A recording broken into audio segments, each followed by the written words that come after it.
রংপুর ৩ সদর আসন থেকে জাতীয় পার্টির চেয়ারম্যান জিএম কাদেরের পক্ষে মনোনয়ন ফরম সংগ্রহ করেছেন দলের কেন্দ্রীয় ও স্থানীয় নেতৃবৃন্দ।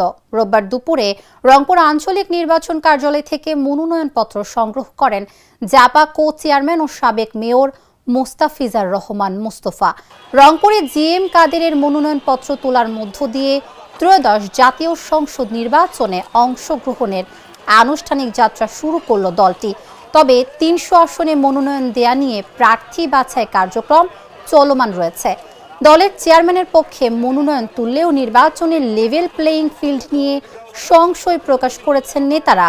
কমিশনের প্রতি নির্বাচনে সমান আচরণবিধি প্রয়োগের দাবি জানান তারা। প্রায় ৩ যুগ ধরে আসনটি টানা দখলে রেখেছে জাতীয় পার্টি। তবে এবার আসনটি থেকে স্বতন্ত্র প্রার্থী হিসেবে তৃতীয় লিঙ্গের একজন মনোনয়ন সংগ্রহ করায় শুরু হয়েছে আলোচনা। আমরা জাতীয় পার্টির মাননীয় চেয়ারম্যান জনাব গোলাম মোহাম্মদ কাদেরের রংপুর ৩ থেকে মনোনয়ন সংগ্রহ করলাম। আজকে আমাদের প্রথম আত্মপ্রকাশ যে আমরা নির্বাচনে অংশগ্রহণ করতেছি। এখন নির্বাচনে অংশগ্রহণ করতেছি মানেই যে আমাকে আমাদের শর্ত আছে কিছু।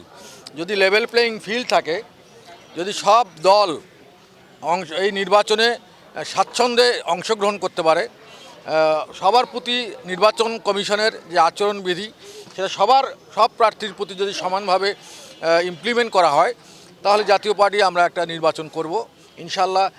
সেই নির্বাচনে জাতীয় পার্টি বরাবরের মতোই এটা প্রিভিয়াস যে দৃষ্টান্ত আছে সেই দৃষ্টান্ত অনুসারে রেজাল্ট কিন্তু ওই রকমই হবে ইনশাল্লাহ। এখন অনেকেই বলতে পারেন যে আমরা জাতীয় পার্টির দুর্গে অনেকে হানা দিয়েছে, সেটা তখনই প্রমাণ হবে।